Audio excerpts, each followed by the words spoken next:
Welcome to Kenton Teaches. Enjoy the video. In this video, I will explain how to drive a Toyota Highlander. First, take a moment to get comfortable in the driver's seat. Adjust your seat and mirrors to ensure clear visibility all around the vehicle.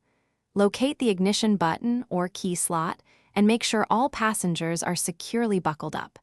This initial setup is crucial for a safe and confident start to your journey. Once you're ready, press the brake pedal and shift into drive. Gently press the accelerator to begin moving, applying smooth pressure for a gradual increase in speed. When slowing down or stopping, apply the brake pedal with a steady, controlled motion. Practice these basic controls in a safe, open area to build confidence and familiarity.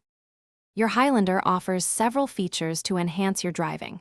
For highway travel, activate cruise control to maintain a consistent speed, reducing driver fatigue. Explore the different drive modes, such as Eco or Sport, to optimize performance for various conditions. Don't forget to use the rearview camera for easier and safer parking in tight spots. Always prioritize safety by maintaining a safe following distance from other vehicles and being aware of your surroundings. Regular maintenance is key. Check your tire pressure and fluid levels often to ensure your Highlander runs smoothly and efficiently. Remember, a well-maintained vehicle is a safe vehicle. Also, check the description for a link to some great socks and other deals. Thanks for watching. Please subscribe if this video was helpful.